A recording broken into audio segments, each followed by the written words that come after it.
We have a quorum. Now I'd like to move for the adoption of the September 2014 Borough Board minutes. I know some corrections were sent to me in advance about the attendance from Councilmember Espinal's office, so that's going to be reflected in the amended minutes. Are there any other corrections to the minutes from September 2nd, 2014 to be added at this time? Do we have a motion to accept the minutes as amended? So, we have a second? All in favor? Okay. So the September 2nd, 2014 Borough Board minutes have been adopted as amended. Tonight's first agenda item is a presentation from the New York City Department of Education, and we're also joined by the New York City Police Department on school safety initiatives. And I'm going to turn the presentation over to DOE and NYPD to begin. All right. Yeah, you can sit wherever you want. Good evening, everyone. Friends of mine? Good evening. Oh, there you go. I feel much better. I feel at home.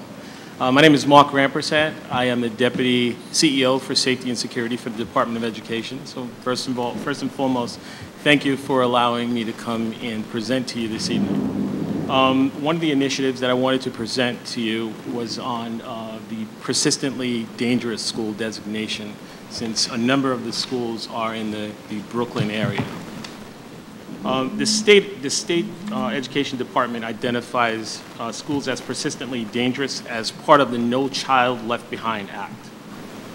The state education department classifies incidents according to their glossary of terms. They report violent and disruptive incidents in schools. And I'll explain that a little bit more in detail. When we think violent incidents, the way that the state looks at it is just a little bit differently than the way that the NYPD or the Department of Education would look at it. All weighted categories are assigned a point value. The weighted incidents and incidents which injuries may occur or the potential for injury may occur may be considered a weighted incidents. In addition, incidents involving sexual contact is considered a weighted incident. So the way by which the state looks at a sexual incident is a little bit differently than the way that you probably think about it in your mind. A student who pats another student on the buttocks, the state classifies that as a sexual incident, and it's a weighted incident. So there goes our PSAO. Non-traditional items such as a pen or a book can be seen as a weapon if used in a school. For instance, a student hits a peer with a book, the book is considered a weapon in the eyes of the state. So you can understand what we're contending with here. All incidents that occur on school grounds or on a school bus or in a school function are taken into account and must be categorized in line with the school glossary. The state's formula for taking these weighted incidents into account, the way by which they value these weighted incidents is they take the incident has a point value attached to it, they take the number of students that are enrolled in the school and they divide, and that's how they come up with the number, the SVTI number. This SVTI is the School Violent Traditional Index. The SVTI is calculated by, as I stated, the total number of incidents as a whole. Only weighted incidents are counted, not accidents, and incidents, as I indicated earlier, that can result in injury or has the potential to result in injury. And they divide that by the number of students enrolled in the respective school. Schools are designated persistently dangerous if they have a consecutive 2-year SVTI of 1.5 or greater, or 60 or more weighted incidents, or an SVTI of 0.50, right? So 60 weighted incidents, 0.50 or higher. How does a school get removed from this list? So a school can't be considered removed from the list. It has to have 2 years of an SVTI of less than 1.5 or less than the 0.50 or less than 60 weighted incidents. By June 30th, the Department of Education submits the student conduct data for all of the schools designated as persistently dangerous school to the state, and the state reviews our petition for schools to come off. On the 30th of June, the Chancellor also submitted a petition requesting the removal of those schools on their second year of PD designation, or schools that we believe should come off the list, meaning based on our read of the incidents, we believe that the school's SVTI was less than 1.5. As it stands now, we have not heard from the state on that petition as of yet. For schools deemed potentially persistently dangerous, basically what this means is, for 1 year, the school had an SVTI of 1.5, and the state considers that school potentially. So there's the possibility that if they continue a second year, that school can become a persistently dangerous school.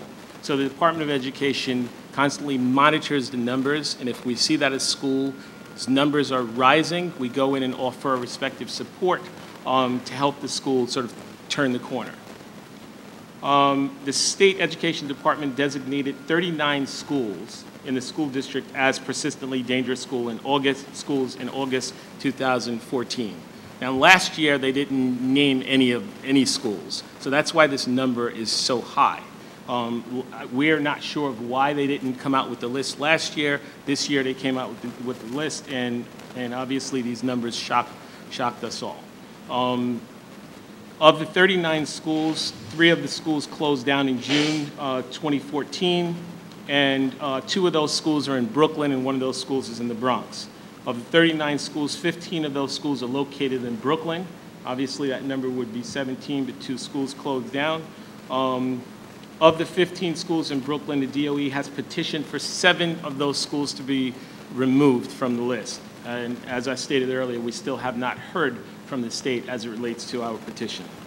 5 of the schools 5 of the 15 schools are considered holdover schools.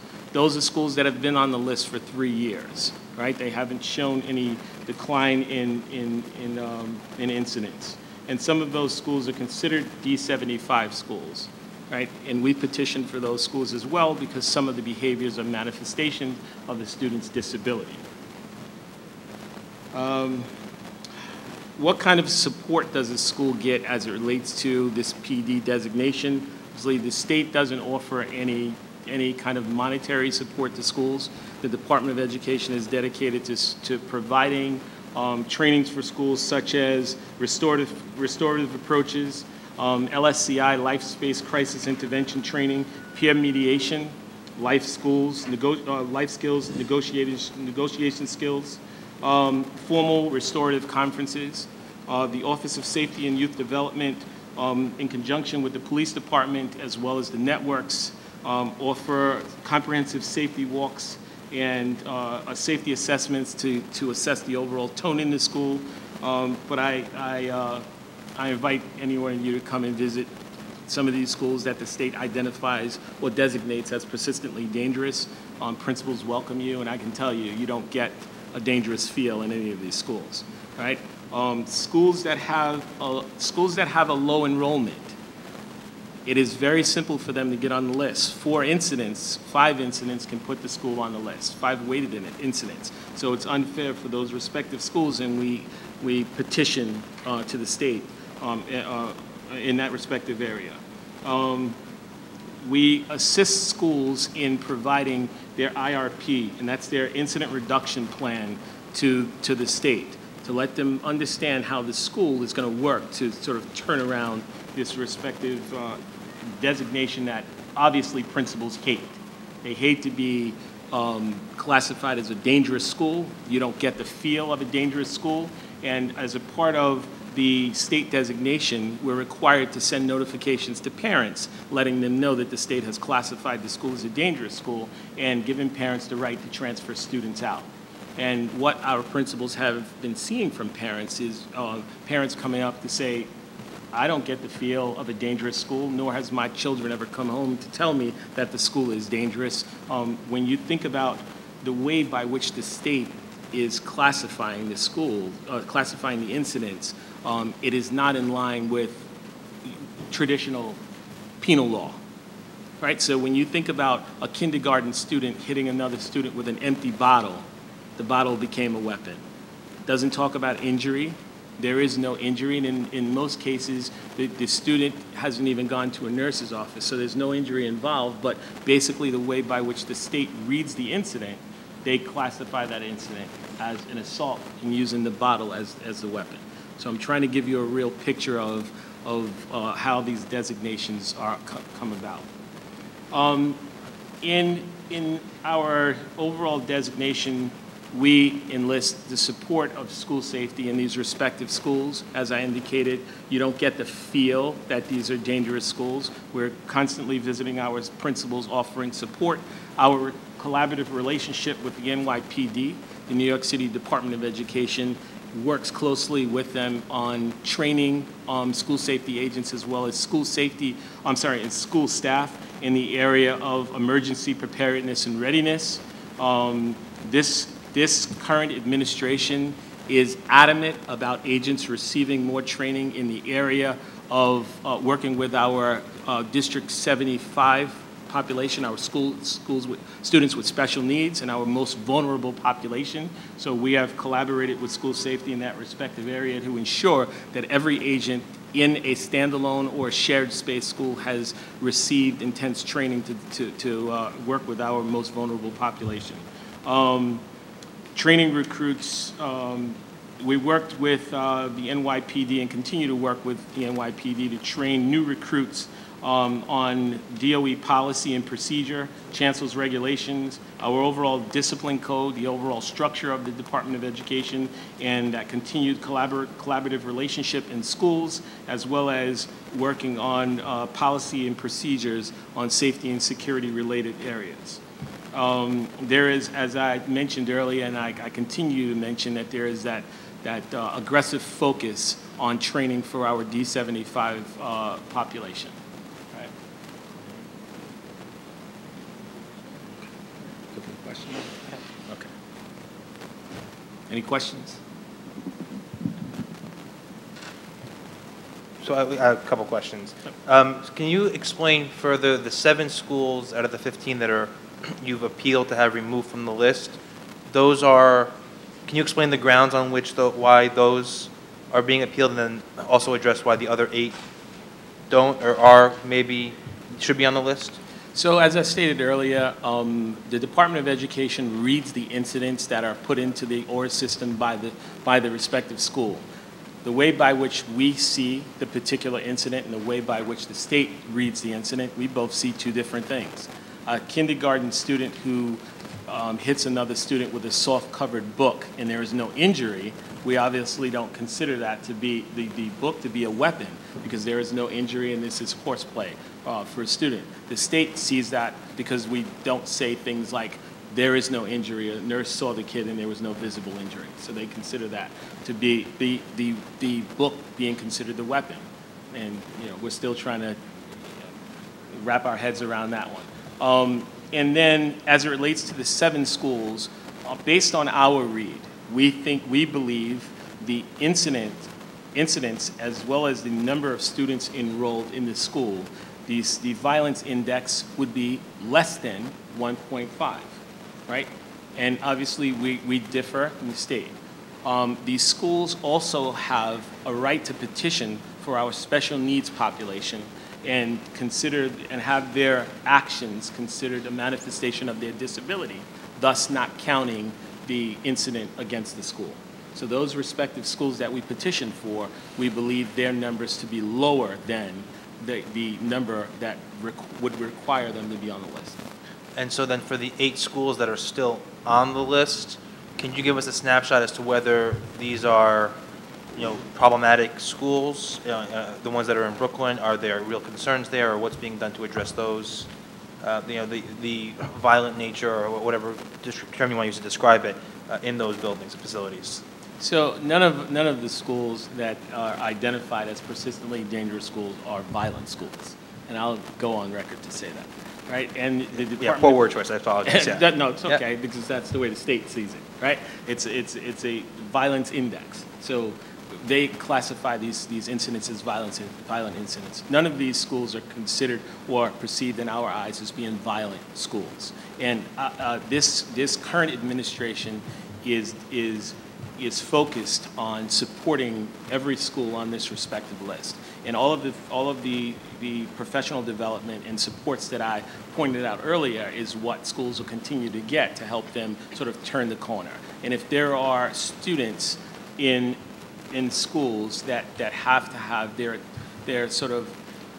attention refocused, we are dedicated to helping schools in that respect as well. So students who are horse playing, because that's where a lot of this starts, horse playing, that sort of graduates a little bit, right? Not to the point to where it's violent and the student gets hurt, but to the point to where a student accidentally hurts another student. There may be a small scratch, and the state sees that as an assault by another student, right? These are not dangerous schools, right? There are no weapons, major weapons involved. I mean, there's no serious physical injury, right? So none of these Brooklyn schools are considered violent in our eyes.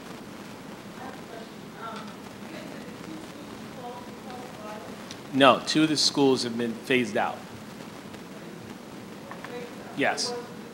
Was not due to violence, no.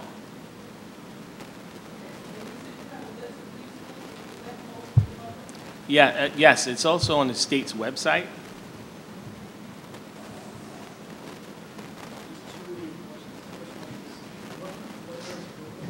Just speak a little louder so we can catch you on the video. Just 2 quick questions. What areas are the schools located? Are they primarily in southern Brooklyn or central Brooklyn? Can you tell us that by looking at your data? And are these changes that, what you're saying, I guess there's a miscommunication between the city DOE and the state DOE. Is that in terms of administrative changes that you guys could go through together, or something that needs to be going through with the state in terms of legislative? Yeah. So I don't want to use the term miscommunication, because we read things differently. Yeah. And as I explained to you, I gave you an example of an incident that the state categorized as a weapon being used. I looked around the room and I saw people's heads like, wow, like how can they do that, right? An empty bottle or a soft covered book being used as a weapon. So we obviously see that as not being a weapon, and the state sees it differently. So there's a constant back and forth between the Department of Education and the state as it relates to classifying of that incident. All right, and as it relates to the location of the schools on the respective list, you have 2 schools in District 14. I don't know if one school in District 13, 1 school in District 17, 1 school in District 18,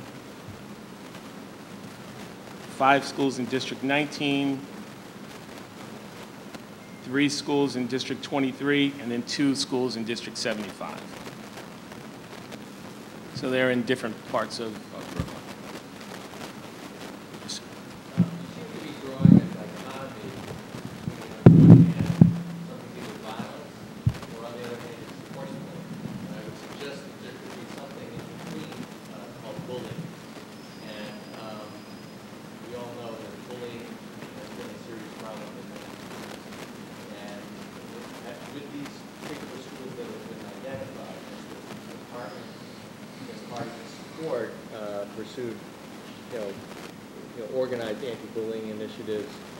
Certainly, in fact, I can tell you that in Community Board 6, there are several schools that have used such programs, with great success. And I'm wondering whether that approach has been tried with these particular schools. So for our respective schools, our principals are required to report any case of bullying, right? And there is a separate email address, a separate area that's captured. And I can assure you that none of these respective categories fall under the area of Brooklyn. As it relates to bullying presentations, the Department of Education provides support for schools that have cases of bullying. As well, we utilize the NYPD community outreach units that go out and do presentations, especially for our younger group, on anti-bullying as well. So there are all different resources that we utilize for schools in that respective area, and we take very, very seriously. But has there been any effort with these particular schools that have been, that the state has zeroed in on through its, what sounds like a flawed scoring system, and any kind of investigative effort to see, well, maybe this is a place where there might not be violence, but there's a bullying problem? Well, what we do is the Office of Safety and Youth Development literally reads every respective incident, right, to determine what types of incidents are occurring at the school, and that's how the decision is made on as it relates to providing the support to the school. So if there were cases of bullying, obviously we would provide that school with anti-bullying initiatives and so forth, but that's not the case with these schools. What grades are we're talking about middle schools, elementary, and some high schools. elementary you are? Yes. Now, who are making these reports? So the schools are required to report all incidents in the online incident reporting system. Right? We are one of the most transparent school systems in the country, and all of our incidents are available to the state for read. And so as the state reads them, they classify them. So, a teacher, or Not a teacher, principal, AP, or dean. that's only those three? are Yeah. making these reports? Yeah, teacher wouldn't have access to the online system. Is the wording, when it's typed in order, is the wording that you use? So that's a great question, and in some, so I'll give you an example of wording or lack of wording. So two students playing in the gym, Johnny threw the ball, and the ball hit Mike in the nose, causing his nose to bleed, right? The word accidentally wasn't in there, right? And they were playing, and he accidentally hit him with the ball. So sometimes it's in the wording. The follow-up updates are done in the system. The state reviews them, and then they make a decision on whether or not to count the incident. I'm sorry, Just have to show them. So I'm giving an example of sometimes how schools may forget to add certain words. For instance, we follow up with schools on incidents, and we review with them their incidents that they put in the ORT system, and then the school's response will be like, wait a second, he didn't intentionally hit him in the face with the ball, it was an accident. But as they review what they put in the ORT system, they discover they didn't put the word accident. And so then it's no longer counted as a violence. They have to update in the OR system. The state will reread. Sometimes they'll take it off. Other times, they'll push it through as an incident. On District 75 training, has there been any new and different training and procedures since the two incidents of the special needs children just walking out of school? Yes, ma'am. And Could you ironically elaborate? ironically enough, we just had a meeting with the Deputy Chancellor as well as the Superintendent for District 75. And we are meeting with the NYPD on the 10th, and we are putting together a more enhanced training, and we're going to get input from principals to do so. Right? They're working in the school with the agents, and they see what's happening. So you do see the reverse of the scenario that you were talking about before, where the school inadvertently leaves out the word accidentally. The people who are reporting these incidents are under tremendous pressure not to have their school listed as a violent school. Perhaps they inadvertently, don't report. No. Or they downplay. Well, you can't say no, because I know of at least one school that was in my district as a council member where parents, teachers were complaining bitterly that the OR reports were sanitized, that they were made to sound like much less significant incidents. I mean, you certainly have to acknowledge that that happens.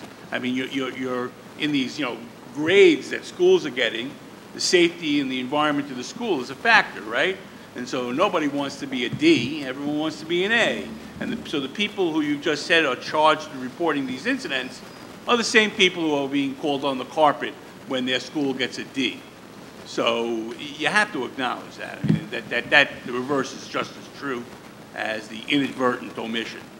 I will acknowledge that any case of any school watering down an incident or not reporting an incident is reported to investigators and dealt with appropriately. If investigators are aware of it. Right. The other real question I have is, well, first of all, you used the term hit with a bottle. I assume you're talking about a plastic Plastic bottle, right? bottle, Okay. absolutely not a glass All bottle. right, okay. We have schools, particularly in the high school level, where there are multiple schools in a single building. How are those incidents reported? Are they grouped by the building, or are they grouped by the individual school? And if it's the latter, what if there are students from different schools involved? So, great question. Glad you liked it. So, yes, it is the latter. The incident is attributed to the respective school, not the overall campus, unless there's a crime committed, right? They do this based on address and not school. So an incident involving a student from a respective school on a campus gets attributed to that school. If there are multiple schools involved, then it gets attributed to the aggressor. Okay, and how? Investigations. And Schools how- have 24 hours. Schools have 24 hours to report, right? So schools are obligated to conduct an investigation. If there's a fight between two students, they're required to investigate that fight, right? Student statements and so forth. And And that's how they. last question. Are these incidents restricted to the four walls of the school, or do they include right outside the school, perimeter blocks, during school hours, after school hours? Correct. Correct. Perimeter of the school, on schools, school functions, the school bus. Those are all of the areas. Okay. And I'm sorry, and the list of things that the administration is providing to these schools, I didn't hear guidance counselors. Are they supplementing school budgets to provide guidance counselors to schools who are having difficulties? So I'm not sure if you've been following the initiatives, some of the initiatives brought forth by the chancellor, but there's a huge push for guidance counselors, and there's actually a new division within the Department of Education. There is Lois Herrera, who's responsible for guidance counselors and has been working to place ATR guidance counselors as well, looking at schools that don't have enough guidance counselors to support in that respective area. In terms of funding, I can't really speak to that. Okay. All right. Two more questions. Do you have any other questions?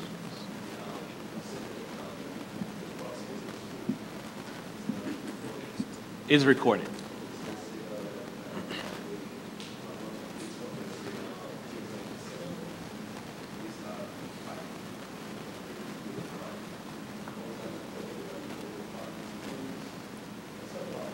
A block away from the school is the incident recorded, not for the, it's recorded to the school, but the state doesn't attribute that to the SVTI. Only on the school perimeter, on the bus, or school function. The principal, him, herself, can take action, will report in ORs, has the ability to suspend, but as far as the state designation, they will not count those incidents that are off school property. All right, one more question, anyone? All right, well, thank you very much for presenting. Thank you very much for your time and attention.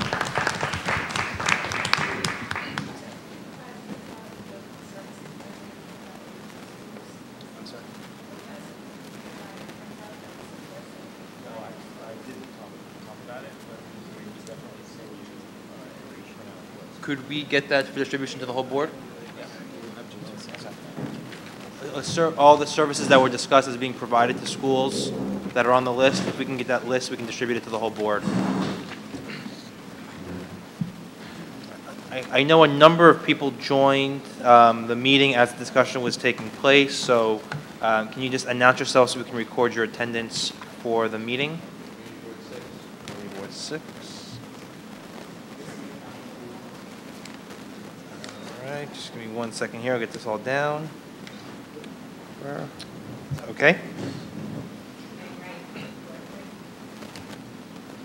was it? Just 3? Okay. With that, we are going to move on to our next agenda item, which is a presentation by Leah Barrett from, who's the Executive Director of New Yorkers Against Gun Violence on the organization's city and state legislative priorities. Leah? Thank you, Andrew. Can everybody hear me? Okay, good evening. Thanks for having me. Does this come off? It can, yeah. It's easier that way. I'm going to be talking about a couple of things, not all of our city and state legislative priorities, because we're going to wait till after the election to see what things look like in terms of the Senate and various other parameters before we make a decision definitely about other bills on the gun safety front. So I will talk about one in particular, which you have details of in front of you, which is Nicholas's Law. But I also want to talk about another side of what we do. We are a 501c3 and a C4. So the C3 does community and education work, and the C4 does the legislative advocacy. So I want to start by talking about the C4 and Nicholas's Law, which also has an education component, clearly, and then talk about our involvement in Brooklyn schools here with our education programs to prevent gun violence amongst our youth. So that's sort of the outline. It's slightly different than what you suggested. So we were founded, if you don't know about our organization, actually here in Brooklyn in 1993, so we're 21 years old. And it was founded after the shooting death of a teacher in Park Slope, probably in 1991 or 2. And we're the only statewide group that works in this area for advocacy for gun safety legislation and education. So child access prevention is what we call the Safe Storage Bill, which we'll discuss in a minute. But just some background on gun violence. I'm sure many of you know these statistics or roughly know how big a problem this is in the United States in terms of the number of people who die, who are injured, and the cost to the American economy, which is absolutely enormous. So it really is a public health crisis, and I think if we saw it that way, then there would probably be much less antagonism and politicization of this issue, because it really does come down to saving lives.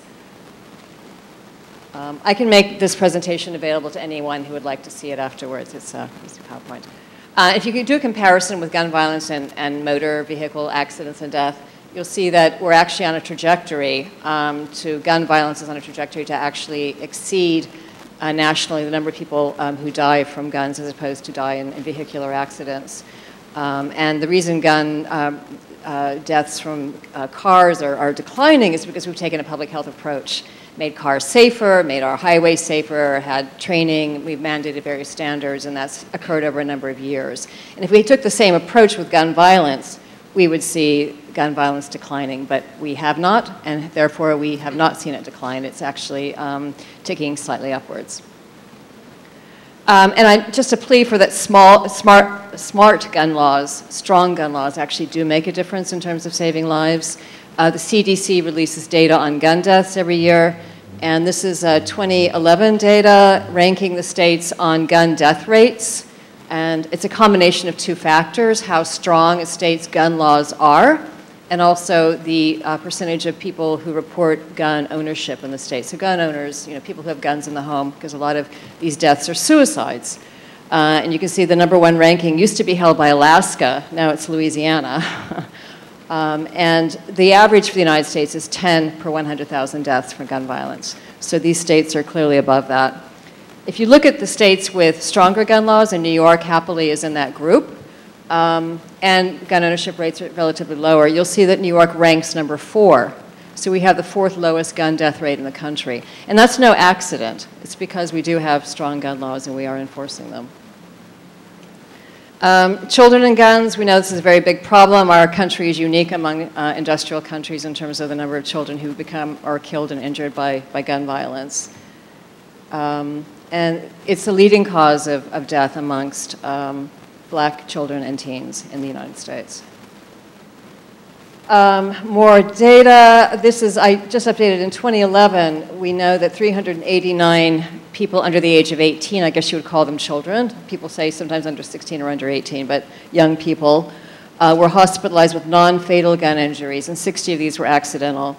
And then 33 under the age of 16 in 2011 died from gun violence. And suicide is a very big problem. Nearly 2/3 of our gun deaths in the United States are due to suicide.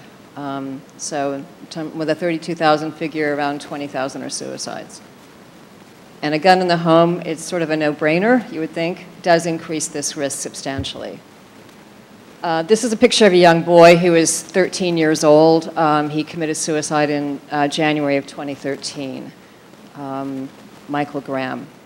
And when you're 13 years old, you really can't comprehend what that does. I mean, putting a gun to your head. And it's very final, because firearms, according to a study by the Harvard School of Public Health, have a very high lethality rate if you use them to try to kill yourself, as opposed to some other means, which have a much lesser percentage of success.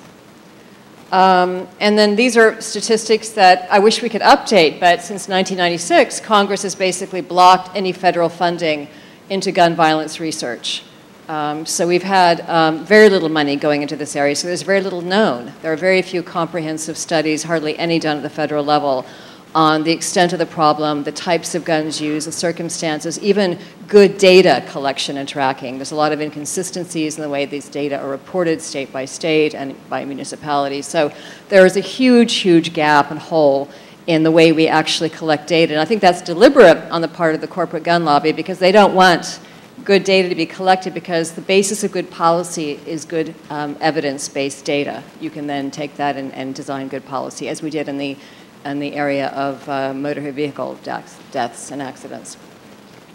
Anyway, but this was a study done before the Congress shut off funding to federal gun research. And it was a scientist named Dr. Kellerman who determined through a study that he did that you have a gun in the home, you're 22 times more likely to kill someone you know than to repel like a home invader. And it is known that more than half of unintentional gun deaths actually occur when children are playing with a loaded gun in the home. There's a New York Times article some of you may have read about a year ago, I think it was September, about a year ago, showing that gun deaths amongst children across the country are seriously underreported, mainly because there's no sort of uniform way of reporting these incidents. But they went through their reporters and uncovered a number of instances where it should have been classified as child gun deaths and weren't. How do they get access to guns? Well, quite easily. A lot of people leave their guns around quite carelessly. We think about 2 million children in the country live around guns that are loaded and unlocked, accessible to them. And there was a study done about 15, 20 years ago in New York State. Again, there's not a lot of data showing that close to 40% of gun owners did report that they didn't store their guns very safely. That means locking them up and keeping them away from children. And then parents always think the kids don't know. Well, of course they know. I mean, I'm a parent. Many of you probably are too. Kids are smarter than we think, and most of them know where the gun is hidden, and many of them have handled the gun if they know where it is, which is kind of a scary thought. And also, this is an important aspect for school safety. We just heard about school safety from the previous presenter. The times that guns are brought to school, most of the time they do come from home or the home of a friend or some other person. And also, this is a salient point that if you have an unsecured gun in the home, it's more likely to be stolen. And we know that the guns that are stolen usually enter the illegal gun market, which is a very big problem here in New York State. In fact, more guns are stolen upstate, perhaps because more people have guns upstate and don't secure them properly. This is something that they're estimating 500,000 guns every year are stolen. Again, we don't know exactly, but a lot. Now, people think, well, perhaps the New York SAFE Act in 2013, isn't there a safe storage provision in that law? Yes, there is, but it only applies to people if you have someone who's been convicted of a felony, a DV protection order of protection, or has been adjudicated seriously mentally ill. But it does not apply to households that have children or other people who should not have access to guns. So this is a big gap in New York state law. And just to show you where we stand relative to other states, there are 28 states plus the District of Columbia that do have some form of safe storage law. And this is just a scattering of some of them. California obviously has strong gun laws, Massachusetts, but even Texas and Virginia have some kind of safe storage provision. So what does it do? A cap law actually imposes criminal liability on adults who leave guns around and accessible to people who shouldn't have them, including kids. And so again, the studies that we can find, again, there are not a lot out there, show that states that do have these laws, you do see a reduction in accidental shootings and suicides, which again, sort of just stands to reason. This particular law is named after a 12-year-old child who was shot and killed in 2010, December 22nd, 2010, on a play date. He's from Saratoga Springs, and the little boy was playing with his father's loaded gun and shot Nicholas in the head, not realizing there was a bullet in the chamber. And the father, whose gun it was, got off with a $250 fine, and that's it. So Nicholas's mother and father, Oksana and Yuri Namkin, are stepping forward and advocating and allowed us to name the law after their son, Nicholas. So what can individuals do to help? Because I know not all of you are elected officials, but you can certainly sign a petition on our website. You can see if any organizations you know or are affiliated with could join the statewide coalition to prevent child access to guns. It includes the American Academy of Pediatrics, Doctors for America, the New York State Nurses Association, the New York State PTA, the League of Women Voters, and lots of other organizations. So I can make that list available to you. It's on our website. And then if you're a parent, then I think it's just common sense. It's part about changing cultural norms is you should start asking if your child is going to someone's house to play. Is there a gun in the home? Just like we would ask, are there seatbelts in your car? Or do you have a Rottweiler? Or any other thing that parents might be concerned about. So it's changing cultural norms so that it's natural and normal to ask about this particular product being in a home because it will maybe mean your child comes home or not, as in the case of Nicholas. So I think it's just something that people have to get accustomed to, and you're not, I don't think, being intrusive asking something like that. Certainly not, I wouldn't be offended if someone asked me. No, I do not have a gun in the home. And then the City Council, I know that we have requested, and this is, I know, in process, that the City Council could perhaps propose a resolution, and I know Councilmember Williams is interested in doing that, which would be very helpful. New York City, by the way, does have a safe storage law, and so does Westchester County, but we need this statewide. So if we could support the resolution to support the state bills. And the bill numbers will change, of course, after the election. They'll be refiled, and they'll have new numbers. But the sponsors in the Assembly are Amy Pollan from Westchester, and then Senator Klein from the Bronx, Jeff Klein. Okay, so I can take questions now about Nicholas's law, and then I wanted to just quickly go into our education program if I'm not speaking too long. Otherwise, I can just sit down now. What do you think? Okay. So any questions about Nicholas's law in particular or safe storage? Okay. So one other thing we do is we work at the community level with young people in particular, and one of the things we try to do is address the demand side of gun violence, which is why are kids picking up guns in the first place? Because that is happening, we know it's happening. So it's about changing youth attitudes and mindsets about guns and gun violence. So if you look about where gun violence starts, well, certainly accessibility to guns is a big problem. We have weak federal laws, as we've reviewed, and very weak state laws. And guns are like pollution. They come into New York from other states like Virginia with weak laws, and there's really very little we can do to stop it seems, unless we have strong federal laws. And so if you look at the source of New York crime guns, Virginia is not only for lovers, it's for gun traffickers, because most of the guns that are recovered in New York State, the leading state for providing them is Virginia. You've got states like Georgia, the Carolinas. In other words, these are states with weak gun laws, and these guns are trafficked along the iron pipeline into the city and throughout the state. It's not just New York City. So 68% of the crime guns statewide originate from some other state, and 90% of the ones recovered in New York City come from other states. So it's more of a problem here in New York City, but it's a problem everywhere. And then obviously poverty and lack of education, these factors contribute to gun violence, because the reason kids pick up guns is a lot of them feel powerless. And they also believe that guns provide protection, which is another attitude that we seek to change in our program. So we know that we can't change where young people live, But we can change their attitudes, and they can change themselves more importantly. They're the ones doing the changing. So we work directly with kids. The program started 8 years ago in Crown Heights at the High School for Public Service. And it was an after-school program, and it still is an after-school program at the High School for Public Service, but we're now in other schools. We're actually during the school day working with teachers. So it could be either integrated into regular coursework, or it could be an after-school program. And basically what the program does, it tries to bridge the gap between, if there are gaps, and I think there are, between, say, community and the elected leaders and the police in particular, so that there's more of a sense of cohesiveness, the community working together on reducing gun violence.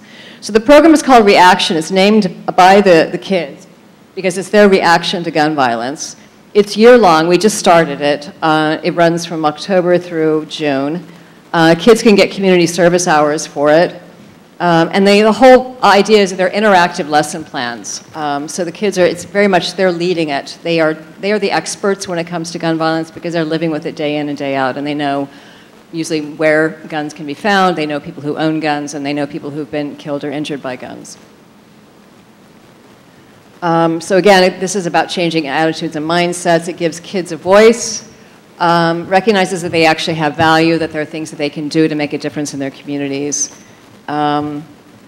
So we have a survey that we do at the beginning of the year and again at the end of the year to actually see if we're successful in changing student attitudes about guns, about does a gun give you power, about attitudes they might have about the police, about how effective legislation might be to reduce gun violence, what their general knowledge is, and how engaged are they in their communities. Do they feel they can make a difference? So the surveys are always anonymous, and we aggregated some results for over 3 years, over the past 3 years, to come up with some results that are very encouraging. One of the questions is, police officers in my neighborhood are here to protect me. In September, not even 30% of the kids said yes. By June, 90% said yes. I would feel more protected if I had a gun. In September, 64% said yes. In June, practically every kid said no. The U.S. requires, this is a question on knowledge, because we go over gun laws, both state and federal with them, requires a license or permit for all handguns. Most people assume that it does at the beginning, and then they realize later that no, the United States does not require that. New York does. Stricter laws would have little to no impact. Again, you can see the flip in attitudes. The beginning of the year, 60% agree. In June, only 10% agree. And finally, what we really want to do is we want to empower these kids so they feel like they make a difference in their communities. Do I know what I can do personally to make my community a better, safer place to live? And the attitudes shift quite dramatically there too. And then there's a graphic representation. So the schools we're in Brooklyn, we're High School for Public Service in Crown Heights. Democracy and Leadership is on the same campus, actually, the Winthrop campus in Kingston Avenue in Crown Heights. And we just went into the Williamsburg Charter School. So we're a small organization, small staff, but what I wanted to talk to you about is over the summer, Mayor de Blasio announced in August that he was making another $12 million available for education programs in particular precincts that are troubled by gun violence. And I've listed them here, 60, 67, 73, and 75 here in Brooklyn. And as part of his anti-gun violence initiative citywide. And so what we would be willing to do is provide the reaction curriculum to schools here in Brooklyn, to teachers, train them how to use it, and talk about how that might be possible. We've applied for citywide vendor status within the Department of Education, so our organization should have that within 8 to 10 months. Not enough for this year, but certainly for the fall of 2015. So rather than reinvent the wheel, we know that this program works, it's effective, and so we'd be willing to share it. So thank you very much. Do any members of the Borough Board have any questions about the presentation we just heard? Oh, this is an easy crowd. Oh, yeah. Okay. A little ambiguity in some of the written supporting materials about whether you could be safely storing a gun without actually locking it. But then I actually just pulled up the bill text, and it seems to make, you either have to lock it or have Yeah. a locking mechanism. That's right. We had to have the words within the immediate possession or control of the gun owner, and that's because of the 2008 Heller decision by the Supreme Court, which ruled that you have an individual right to a gun for home protection or self-defense. Prior to that ruling, judicial rulings had said that basically the Second Amendment was a collective, not an individual right. So because of that ruling, it is the law of the land now, we had to accommodate the safe storage law with that wording. So in other words, if someone has a gun on their hip and they're walking around with it, that's in their immediate possession and control. If you leave it on your nightstand and you're not up there, or under your pillow or in your closet, that is not. No.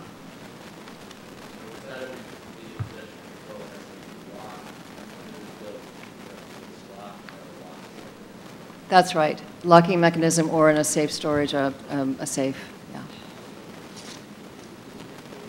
Any other questions?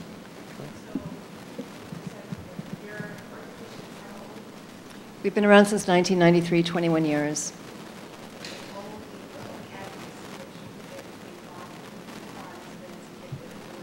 No. We've been advocating for many years. We were involved in getting aspects of the New York SAFE Act passed. That's a law which includes lots of components: universal background checks on all gun sales, a tougher assault weapons ban, 5-year renewable permits.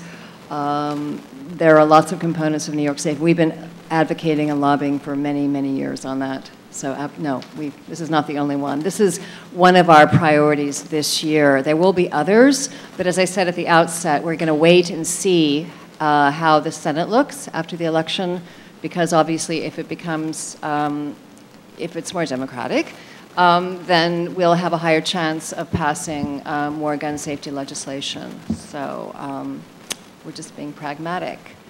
But we will push ahead with Nicholas's law. Usually these bills take a long time. You're not going to get it your first year. But part of what we do, too, is educate people about, number one, New York does not have this law. People assume we do, and why we need it, and why it would help save lives. So and also just asking, changing norms, so parents learn to ask, making them aware, this is a problem, this is an issue.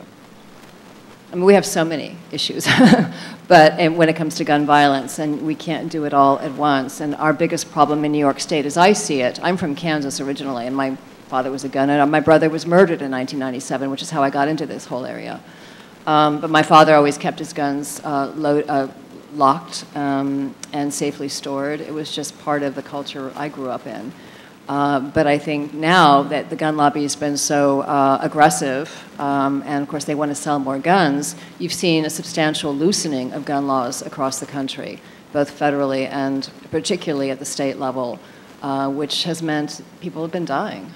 And because these states like Virginia, with their weak gun laws, are trafficking guns into New York, we're dying.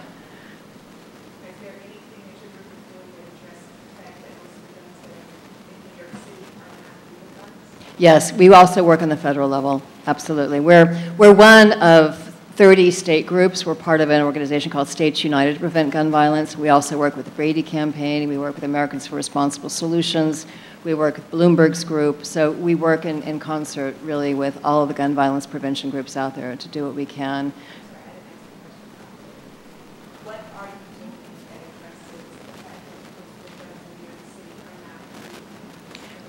We're trying to advocate for tougher federal gun laws, because that's the only thing that's going to change that scenario. So we try to get our Congress people from New York to vote for background checks as a first step.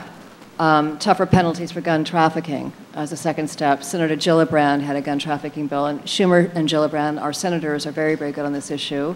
Gillibrand, when she became a senator, became very good. And some of our members of Congress are better than others.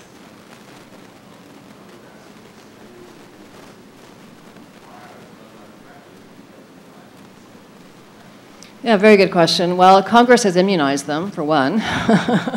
Congress passed a bill in 2005 basically giving them immunity from lawsuits, which has made it difficult to make them culpable.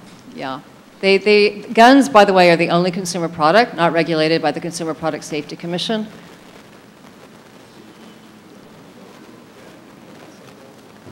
Yeah, I mean, we first have to get background checks, Baby steps first, right? But yeah, I mean, there's a lot of craziness out there. I agree, yeah. Yeah. What is the feedback you're getting from gun owners throughout the state? Generally good once they understand what this particular bill, Nicholas's law, is designed to do. We have now a Western New York coordinator out of Buffalo, so he's working up there. We also have a guy in Rochester who's a former sheriff who's working with us. So getting law enforcement on our side is obviously really important, really key. And again, I think it's educating people that this is not onerous. I think there's, again, the gun lobby loves to stoke fear, and they have said that, you have to have your gun at the ready in case someone breaks down your front door trying to, rob you or do something nefarious. We know, in fact, that doesn't happen very often, and if you do have a gun, sometimes it can be turned on you. Actually, my brother, who was murdered, had a gun. He was at his business, and it didn't do him any good. He was shot in the head anyway. So I think just getting this message across that guns do not provide protection, which is really what we're trying to tell these young people too. Don't pick up guns in the first place. They do not provide protection. Most likely, if you do start picking up a gun and you enter that kind of lifestyle, chances are you're not going to live very long. So it's really trying to go against that message that guns are, the only thing to stop a bad guy with a gun is a good guy with a gun. Yeah. Oh. Go ahead.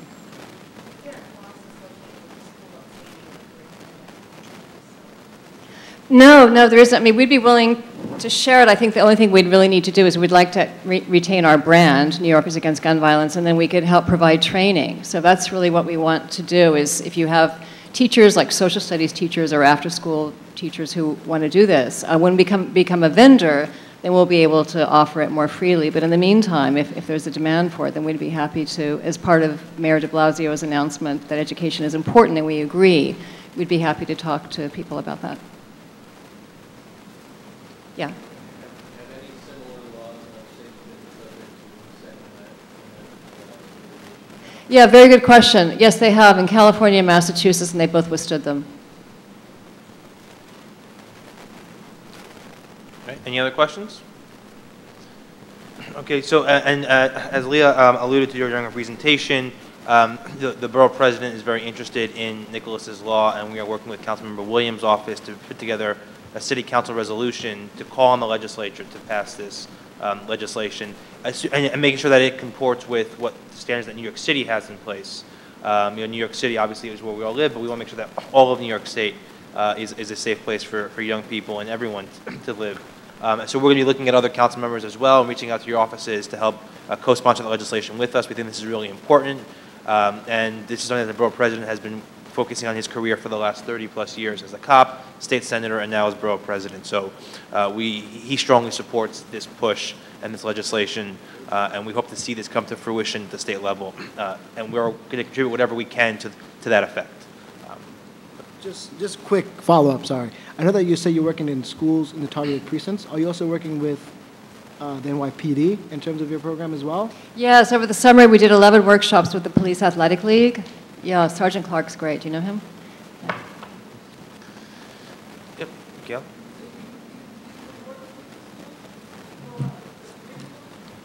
Yes, we have. We're also in schools in Harlem, one in Washington Heights, one in Harlem, and then we're going to be going into the Bronx as well.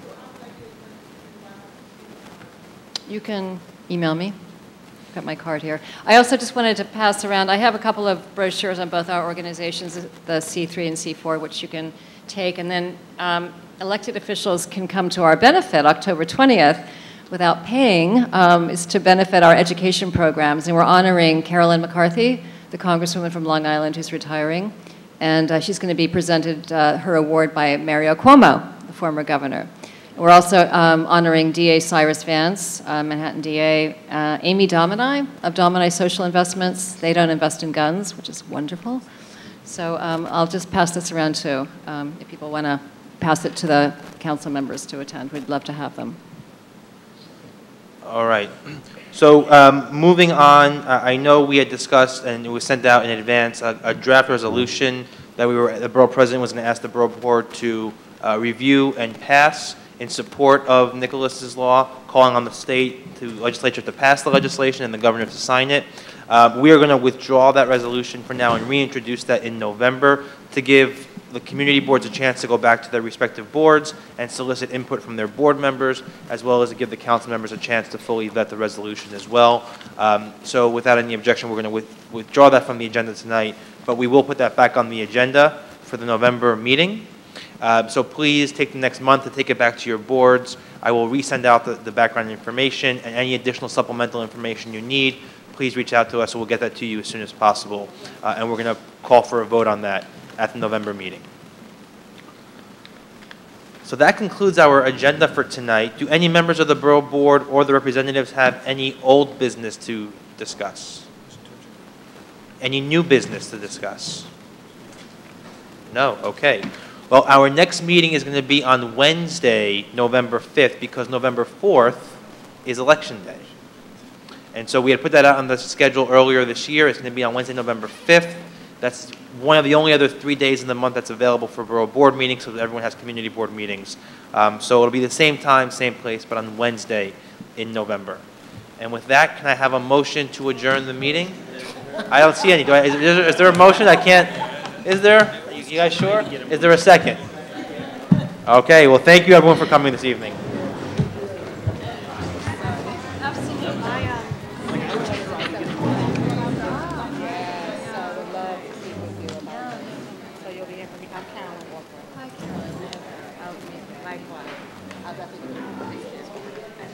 All right, see you tomorrow.